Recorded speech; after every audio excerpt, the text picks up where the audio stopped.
Hello students, आज हम करने वाले हैं क्लास 12 पॉलिटिकल साइंस की बुक कंटेम्प्रेरी वर्ल्ड पॉलिटिक्स का पहला चैप्टर का नाम है दो ध्रुवीयता का अंत।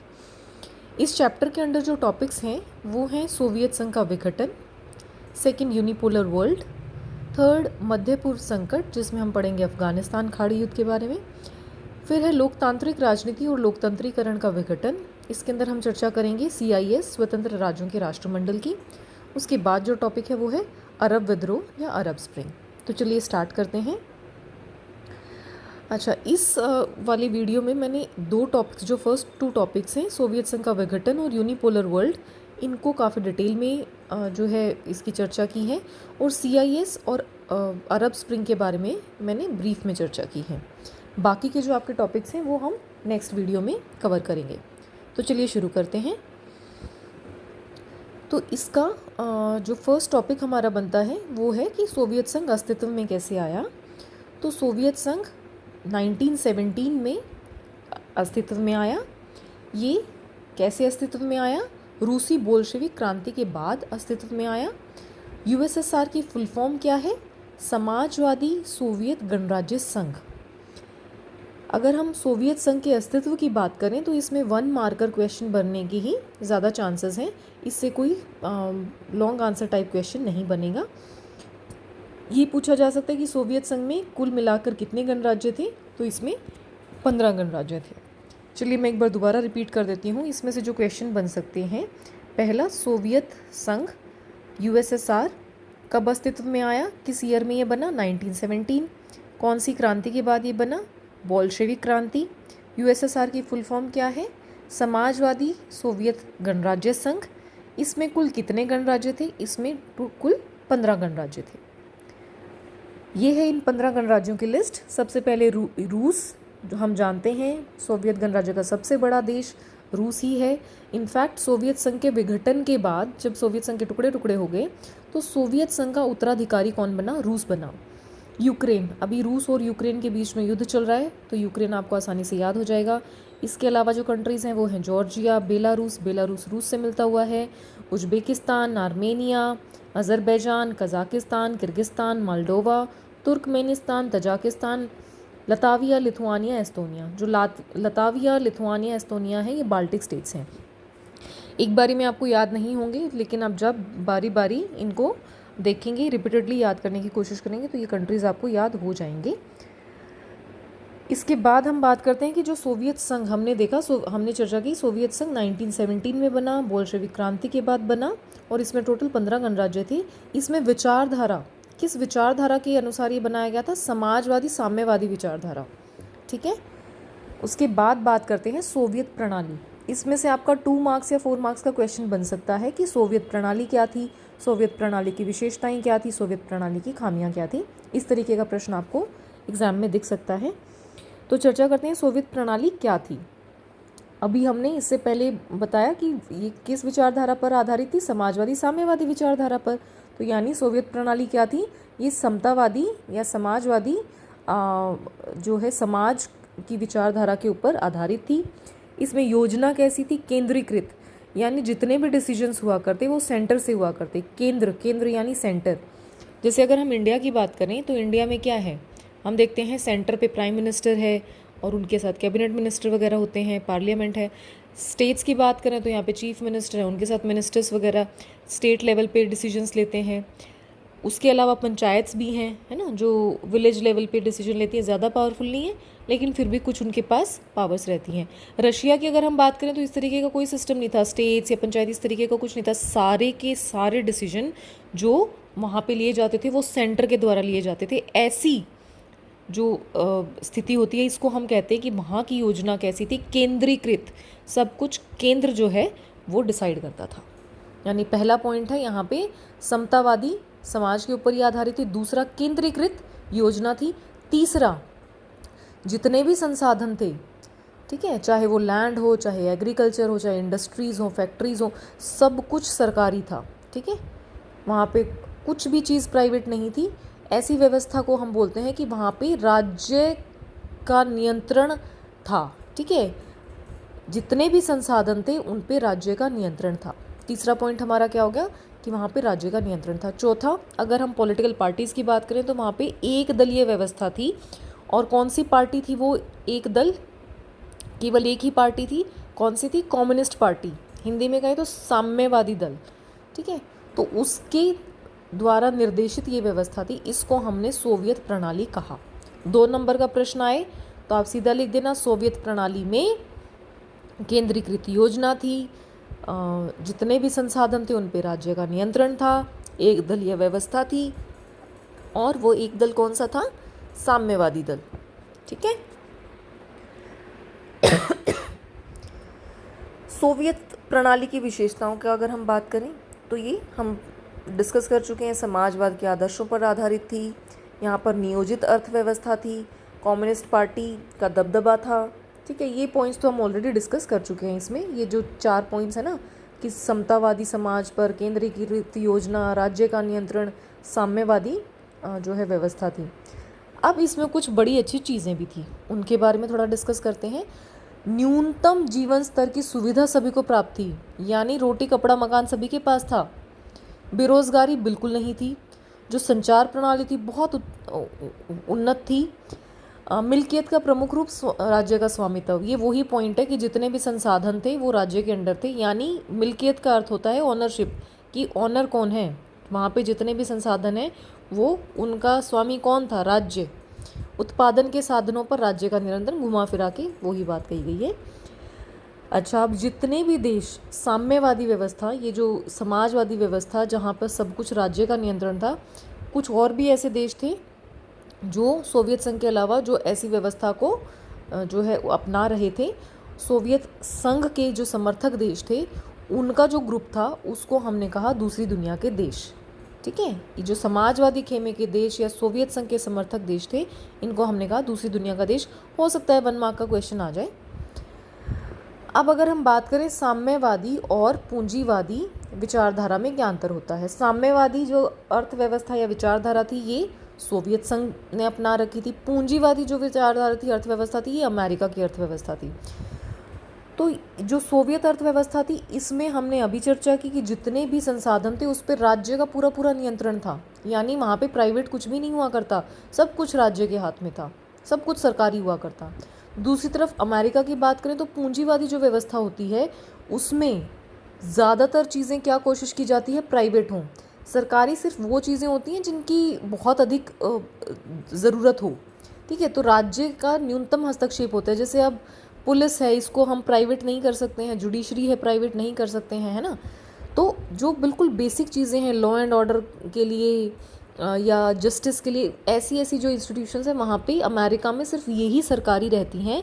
बाकी जितना भी जो भी चीज़ें हैं, चाहे वो फैक्ट्रीज़ हों, चाहे वहाँ इंडस्ट्रीज़ हों, चाहे वहाँ लैंड हो, चाहे वहाँ हॉस्पिटल्स, वॉटेवर, जो भी जितनी भी सेक्टर्स हैं, मोस्टली सेक्टर्स क्या होते हैं वहाँ पे? प्राइवेट। ठीक है, तो हम कह सकते हैं कि राज्य का न्यूनतम नियंत्रण या न्यूनतम हस्तक्षेप होता है सोवियत प्रणाली में, जो अमेरिका की अर्थव्यवस्था है उसमें। और सोवियत अगर हम अर्थव्यवस्था की बात करें तो यहाँ पे राज्य का संपूर्ण नियंत्रण है। अर्थव्यवस्था कैसी थी सोवियत संघ में? योजनाबद्ध, यानी प्लान्ड इकोनॉमी, प्लान्स बनते थे, 5 ईयर प्लान्स वगैरह, उसके अनुसार इतना पैसा इस सेक्टर में खर्च किया जाएगा, इतना इस सेक्टर में खर्च किया जाएगा, इस तरीके से जो है वहाँ पे अर्थव्यवस्था थी, योजनाबद्ध अर्थव्यवस्था थी। दूसरी ओर बात करें अमेरिका की, तो उन्हें ये सोचने की ज़रूरत ही नहीं होती थी कि हम किस सेक्टर में, जब है ही सब कुछ प्राइवेट, तो सरकार पैसे कहाँ खर्च करेगी। सरकार को तो बस अपना लॉ एंड ऑर्डर और इन चीज़ों को देखना है। तो वहाँ पे स्वतंत्र आर्थिक प्रतियोगिता पर आधारित थी अर्थव्यवस्था।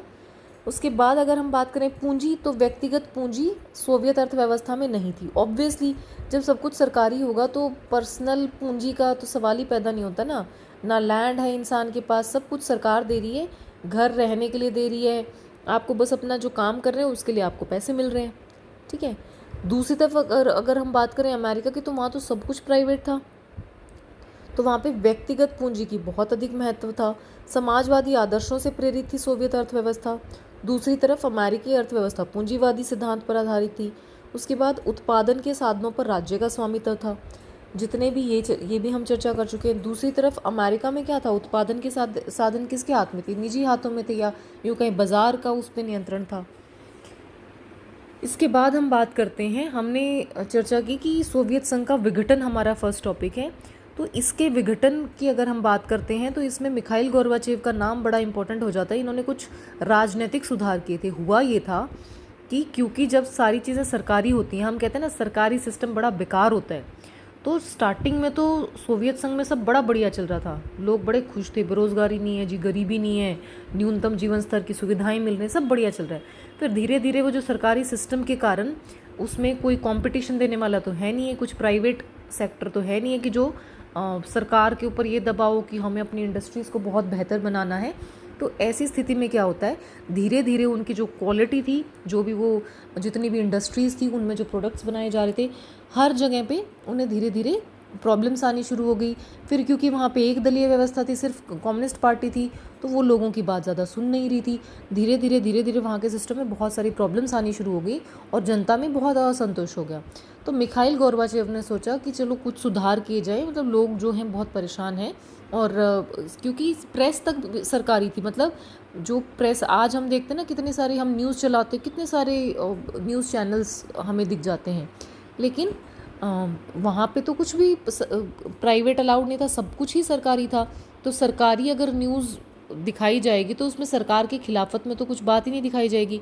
तो लोग ऐसे हो गए थे कि हम अपना ना तो कुछ एक्सप्रेस कर पा रहे हैं, धीरे धीरे यहाँ सिस्टम इतना ख़राब हो रहा है, भ्रष्टाचार इतना अधिक हो गया है, तो वहाँ पे इतना अधिक असंतोष हो गया था कि सोचा गया कि एटलीस्ट कुछ तो हम यहाँ पे सुधार के कार्य करें। तो मिखाइल गोर्बाचेव ने राजनीतिक सुधार और लोकतंत्रीकरण को अपनाया। 1980s में उन्होंने जो सुधार किए उनके नाम थे पेरेस्ट्रोइका और ग्लासनोस्ट। ये आपसे क्वेश्चन पूछा जा सकता है कि मिखाइल गोर्बाचेव के द्वारा किए गए सुधारों के क्या नाम थे। तो पेरेस्ट्रोइका, ग्लासनोस्ट। पेरेस्ट्रोइका मतलब होता है पुनर्रचना, यानी जो चीज़ें हैं उनको थोड़ा सा हम दोबारा उनमें कुछ सुधार करें। ग्लासनोस्ट मतलब होता है खुलापन, कि थोड़ा सा हमें क्या करना होगा, फ्रीडम देनी होगी, तो खुलापन। इसके अंतर्गत उन्होंने आर्थिक सुधार की। अब बात करें सोवियत संघ की समाप्ति की घोषणा। ठीक है, आपको लग रहा होगा सोवियत संघ का विघटन हो गया, सोवियत संघ के टुकड़े हो गए, कहीं शुरुआत तो कहीं से हुई होगी ना, कुछ तो इसकी अनाउंसमेंट हुई होगी। कैसे हुआ ये? तो 1991 में बोरिस येल्सिन के नेतृत्व में पूर्वी यूरोप के देशों ने तथा यूक्रेन, रूस व बेलारूस ने सोवियत संघ की समाप्ति की घोषणा की। तो क्वेश्चन यदि आए कि सोवियत संघ की समाप्ति की घोषणा कब की गई? 1991 में। कैसे की गई? बोरिस येल्सिन के नेतृत्व में पूर्वी यूरोप के देश तथा यूक्रेन, रूस, बेलारूस, इनके द्वारा सोवियत संघ की घोषणा की गई। अब जैसे ही ये घोषणा होती है, फिर क्या उदय होता है, 15 नए देश बन जाते हैं। हमने 15 देशों की बात की थी ना कि इनके द्वारा मिला करके सोवियत संघ को बनाया गया था, पीछे हमने चर्चा की थी। तो जब इन देशों का धीरे धीरे इन्होंने कह दिया कि सोवियत संघ जी समाप्त हो चुका है, तो 15 नए देशों का उदय हुआ और इनको मिलाकर के क्या बना फिर? ये स्वतंत्र देश थे, CIS, स्वतंत्र राज्यों का राष्ट्रकुल। हमारा टॉपिक है CIS। अगर इससे 2 मार्क का कोई क्वेश्चन पूछा जाता है कि CIS से आप क्या समझते हो, इसमें कितने जो है देश थे, तो 15 देश थे जी, और ये स्वतंत्र राज्यों का राष्ट्रकुल था। जैसे ही सोवियत संघ की समाप्ति की घोषणा होती है, उसके बाद CIS का उदय होता है। सोवियत संघ में कम्युनिस्ट शासन की कमियां। देखिए, सोवियत संघ में कम्युनिस्ट शासन की कमियों के कारण इसको कहा जाता है कि one of the major reasons था कि उसके कारण सोवियत संघ का विघटन हुआ। क्वेश्चन 1 मार्क का पूछा जा सकता है कि कम्युनिस्ट पार्टी ने कितने सालों तक शासन किया? तो जी 70 सालों तक शासन किया। अब इनकी क्या क्या कमियां रह गई? जैसे मैंने आपको बताया, भ्रष्टाचार बहुत अधिक था, प्रशासनिक राजनीतिक रूप से गतिरुद्ध हो चुका था, केंद्रीयकृत शासन प्रणाली थी, सब कुछ सारे डिसीजन ही जब सेंटर ले रहा है तो ग्रास रूट लेवल पे क्या प्रॉब्लम्स है वो पता ही नहीं चल पा रही थी। लोग बड़े परेशान हो गए कि ये तो बैठे बैठे ऊपर डिसीजन लेते रहते हैं, इन्हें हमारी जो समस्या है उनके बारे में तो कोई ख्याल ही नहीं है। सत्ता का जनाधिकार खिसकता जा रहा था। कम्युनिस्ट पार्टी में कुछ तानाशाह प्रकृति के नेता थे जिन्हें जनता से कोई सरोकार नहीं था, यानी जनता की जो आकांक्षाएं थी उनको पूरा नहीं किया जा रहा था।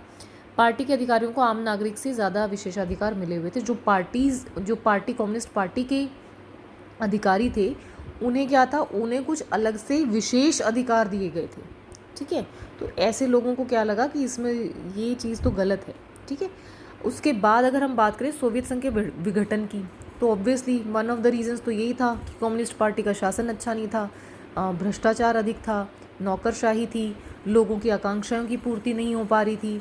ठीक है, उसके अलावा इन्होंने क्या क्या काम किए, परमाणु हथियारों पे बहुत अधिक इन्होंने क्या कर दिया, खर्चा कर दिया। संसाधन जो थे उनका अधिकतम उपयोग किस लिए किया गया, परमाणु हथियार। अब अगर आप परमाणु हथियार खरीदेंगे, आप पैसा अधिक वहाँ लग रहा है, तो ऑब्वियसली जो जनता के कल्याण के लिए आपको यूज़ करना है वो कम हो जाएगा।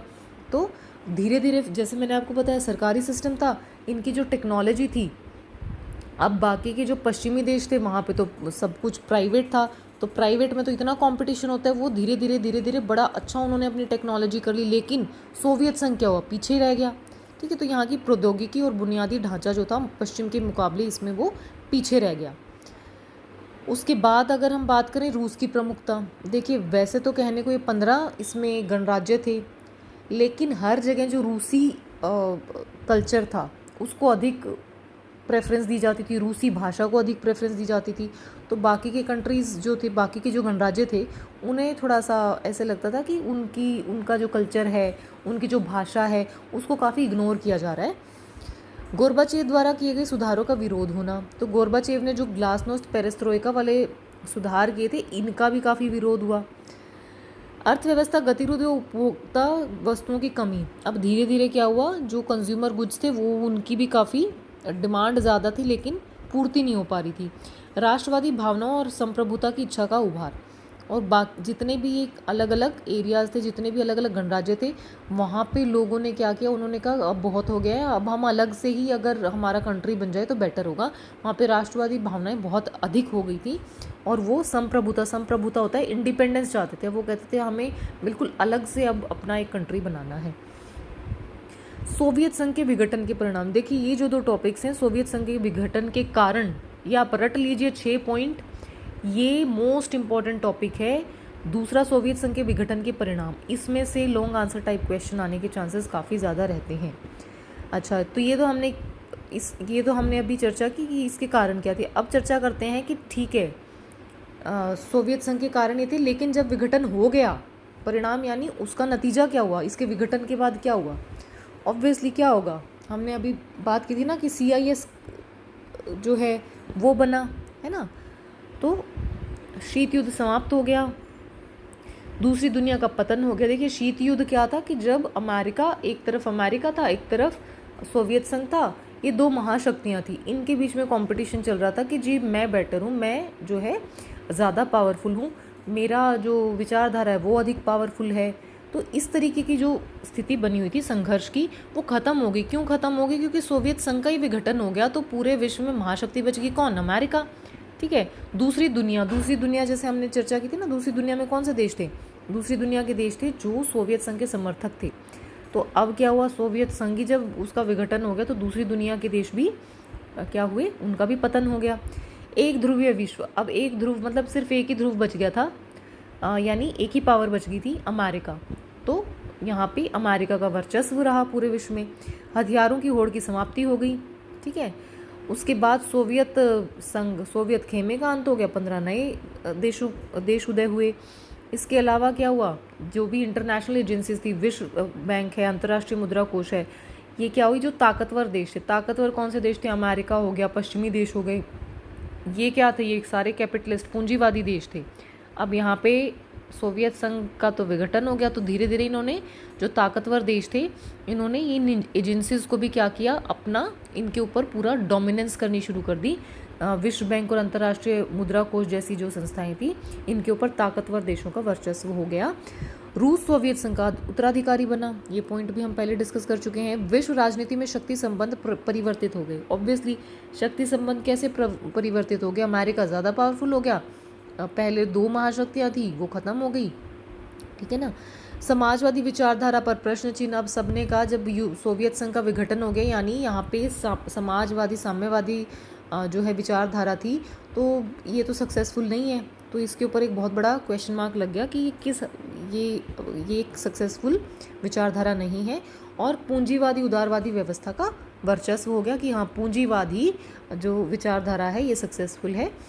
शॉक थेरेपी को अपनाया गया। अब देखिए जैसे ही विघटन हुआ तो क्या हुआ, उन्हें लगा कि अब ये साम्यवादी व्यवस्था तो यानी सक्सेसफुल नहीं है, अब क्या करें। तो सोवियत संघ में क्या कोशिश की गई कि साम्यवादी व्यवस्था से पूंजीवादी अर्थव्यवस्था को अपनाने के लिए उन्होंने कोशिश की। इसी को हम कहते हैं शॉक थेरेपी। तो शॉक थेरेपी को अपनाया गया, यानी वहाँ पे पूंजीवादी व्यवस्था को अपनाने की कोशिश की गई। साम्यवादी अर्थव्यवस्था को जो है उन्होंने सोचा कि उसको छोड़ दिया जाए। उदारवादी लोकतंत्र को बढ़ावा मिला। ठीक है, इसके बाद अगर हम बात करें कि विकासशील देश, भारत जैसे विकासशील देशों में सोवियत संघ के विघटन के क्या परिणाम हुए, तो ऑब्वियसली एक बड़ा स्ट्रॉन्ग मैसेज गया कि देखिए साम्यवादी विचारधारा जो है ये सक्सेसफुल नहीं है, तो आप जो है पूंजीवादी अर्थव्यवस्था को थोड़ा अपनाने की कोशिश करें। दूसरा, अमेरिका से थोड़ी नज़दीकी बनाए, अब महाशक्ति वही है तो उसका डोमिनेंस भी जो है वो ज़्यादा होने लगा। जितने भी इंटरनेशनल ऑर्गेनाइजेशन हैं उसमें भी फील होने लगा कि अरे सब कुछ अमेरिका ही, अब तो ऐसे लग रहा है पूरा विश्व ही अमेरिका कंट्रोल कर रहा है। इसके अलावा अगर हम बात करें तो मल्टीनेशनल कंपनीज़, हम भी धीरे धीरे सोचने लगे कि चलो ठीक है यार, थोड़ा प्राइवेट करते हैं, चीज़ों को लिबरलाइज़ करते हैं। ज़्यादा सरकारी सब कुछ सरकारी रखने से बेनिफिट नहीं है। जैसे अमेरिका यहाँ पे प्राइवेट है, तो हमने क्या किया, MNCs बहुराष्ट्रीय कंपनियों को प्रवेश की सुविधा हमने दे दी। इसके बाद अगर हम बात करें एक ध्रुवीय विश्व, ठीक है, देखिए एक ध्रुवीय विश्व हम चर्चा कर ही चुके हैं कि सोवियत संघ का विघटन हो गया, एक महाशक्ति बच गई, इसी को हम कहते हैं एक ध्रुवीय विश्व। तो एक ध्रुवीय विश्व का क्या मतलब है और इसके क्या विशेषताएं थी कि विश्व में सिर्फ एक महाशक्ति का होना। ठीक है, कब हुआ ये 1991 में सोवियत संघ के विघटन के बाद हुआ। ये रिपीटेटिव पॉइंट्स हैं तो मैं इनको फटाफट रीड करती जाती हूँ। उस वक्त विश्व में अमेरिकी वर्चस्व को चुनौती देने वाला कोई देश नहीं था। विश्व में पूंजीवादी अर्थव्यवस्था का बोलबाला हो गया, समाजवादी अर्थव्यवस्था असफल हो गई। अमेरिका का सैन्य खर्च, सैन्य प्रौद्योगिकी की गुणवत्ता का इतना अच्छा होना कि विश्व में कोई भी देश उसको चुनौती नहीं दे सकता था। अंतर्राष्ट्रीय मुद्रा कोष और विश्व बैंक जैसे अंतर्राष्ट्रीय संगठनों पर भी अमेरिका का वर्चस्व था। यहाँ तक कि अच्छा, ये एक नया पॉइंट है इसमें, जो भी अमेरिका में जैसे जैसे जीन्स है, पेप्सी है, मतलब वहाँ का जैसा रहन सहन है, कपड़े कैसे पहनते हैं, खान पान है, वो पूरे विश्व भर में उनकी संस्कृति क्या होगी, धीरे धीरे हावी होनी शुरू हो गई। ठीक है, बाकी के पॉइंट्स तो रिपीटेटिव हैं। शॉक थेरेपी, अब हमने एक पॉइंट किया था कि सोवियत संघ के विघटन के क्या परिणाम थे, इसमें हमने किया था शॉक थेरेपी, तो इसकी थोड़ी सी चर्चा कर लेते हैं। शॉक थेरेपी क्या थी? शॉक थेरेपी का अगर हम बात करें, दो वर्ड से बना है शॉक और थेरेपी। शॉक यानी पहले झटका लगना, और उस थेरेपी मतलब फिर पहले आपको अच्छा खासा झटका लगा, फिर उसका हमने ट्रीटमेंट कर दिया, यानी आघात पहुंचाकर उपचार करना। अब हुआ ये कि साम्यवाद के पतन के बाद सोवियत संघ के गणराज्यों को विश्व बैंक और अंतर्राष्ट्रीय मुद्रा कोष द्वारा निर्देशित साम्यवाद से पूंजीवाद की ओर संक्रमण के मॉडल को अपनाने को कहा गया है। इसे शॉक थेरेपी कहते हैं। ये थोड़ा सा आप घबराइएगा नहीं, ये बड़ा सिंपल तरीके से मैं आपको बता देती हूँ।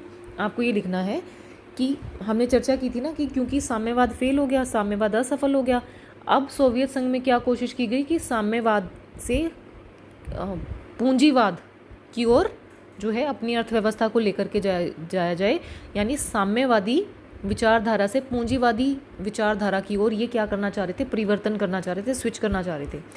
तो ये किसने हेल्प की इसमें? विश्व बैंक और अंतर्राष्ट्रीय मुद्रा कोष ने इनको बताया कि आप ना कुछ ऐसे स्टेप्स ले लीजिए, इससे आपका साम्यवादी जो अर्थव्यवस्था है इसको छोड़ करके आप पूंजीवादी अर्थव्यवस्था की तरफ आप जाइए। तो विश्व बैंक और अंतर्राष्ट्रीय मुद्रा कोष द्वारा निर्देशित साम्यवाद से पूंजीवाद की ओर संक्रमण कहें या पूंजीवाद को अपनाने के मॉडल को कहा गया है शॉक थेरेपी। ठीक है, शॉक लगा यानी शॉक क्या, झटका लगा, ये साम्यवाद फेल, और उसका ट्रीटमेंट क्या किया गया जी, पूंजीवाद अपना लीजिए। और इसमें निर्देश किसके निर्देश के ऊपर ये किया गया? विश्व बैंक और अंतर्राष्ट्रीय मुद्रा कोष। इसकी विशेषताओं की बात करें तो इसमें क्या किया गया? मिल्कियत का प्रमुख रूप निजी स्वामित्व, राज्य की संपदा का निजीकरण। ऑब्वियसली जो भी राज्य के हाथ में चीज़ें थी वो निजी कर दी गई। सामूहिक फार्म को निजी फार्म में बदल दिया गया, यानी जो भी चीज़ें सरकारी थी, राज्य के हाथ में थी, उनको धीरे धीरे निजी हाथों में दे दिया गया, चाहे वो फार्म थे। पूंजीवादी पद्धति से खेती की जाने लगी। मुक्त व्यापार व्यवस्था को अपनाना, यानी जो व्यापार था पहले कैसा था, सब कुछ क्योंकि राज्य के हाथ में था, अब क्या था, मुक्त कर दिया गया, मुक्त व्यापार हो गया। मुद्राओं की आपसी परिवर्तनीयता, ठीक है। पश्चिमी देशों की आर्थिक व्यवस्था से जुड़ाव। पूंजीवाद के अतिरिक्त किसी भी वैकल्पिक व्यवस्था को स्वीकार नहीं किया गया। यानी इसमें शॉक थेरेपी में पूंजीवादी व्यवस्था को स्वीकार किया गया, हर चीज़ का निजीकरण कर दिया गया, चाहे वो खेती हो वो पूंजीवादी व्यवस्था से होने लगी, सामूहिक फार्म को निजी फार्म में बदल दिया गया, व्यापार को मुक्त कर दिया गया। ठीक है, अब बात करें शॉक थेरेपी के परिणाम। हुआ ये कि एकदम से जब इन्हें साम्यवाद से पूंजीवाद की ओर जाना था तो वो कोई बड़ा अच्छा प्रोसेस नहीं था, ये कोई स्मूथ प्रोसेस नहीं था, बहुत ही बड़ा फेलियर था ये पूर्णतः असफल हुआ। ठीक है, सारा का सारा वहाँ का जो ढांचा था, सारा का सारा सिस्टम था, वो एकदम हिल गया। रूस का औद्योगिक ढांचा चरमरा गया।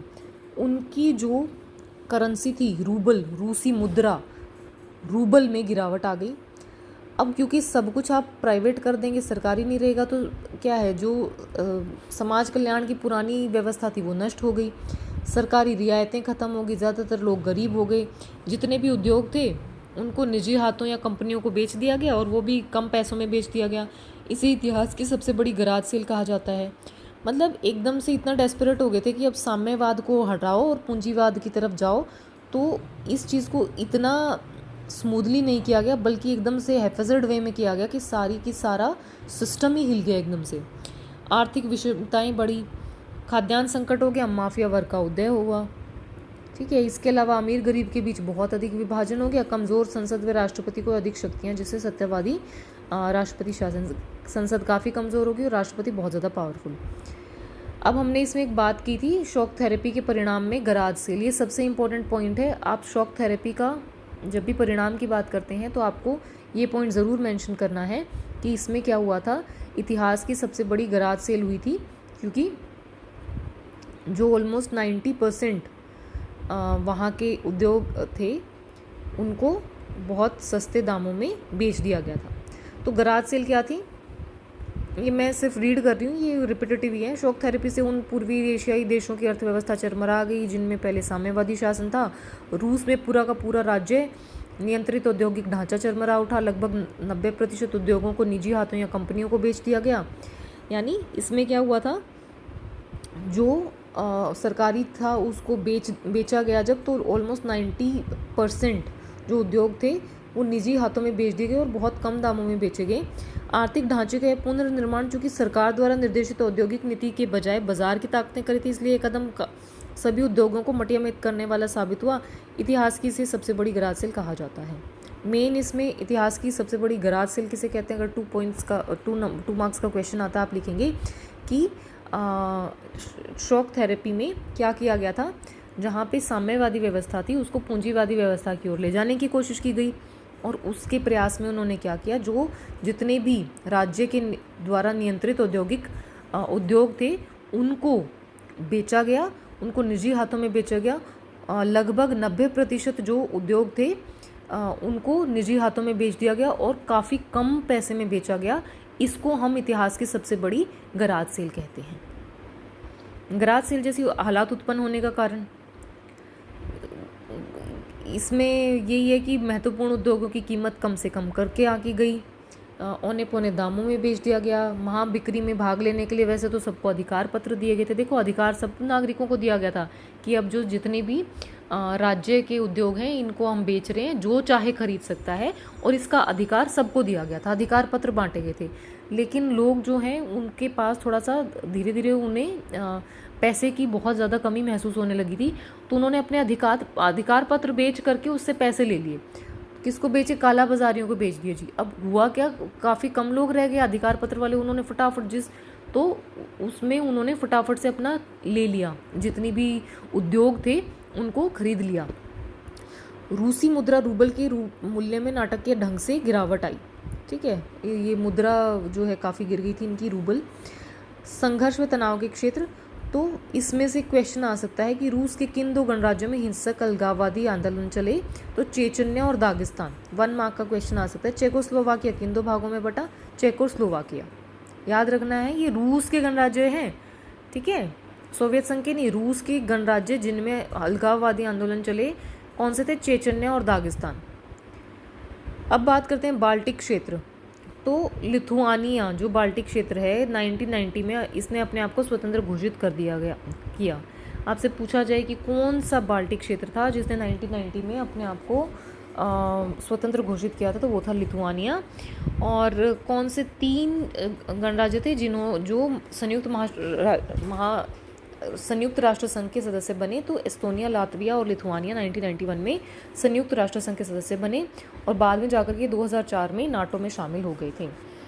अच्छा, मध्य एशिया से प्रश्न पूछा जा सकता है कि किस कंट्री में 10 सालों तक गृह युद्ध चला? तो तजाकिस्तान में चला था।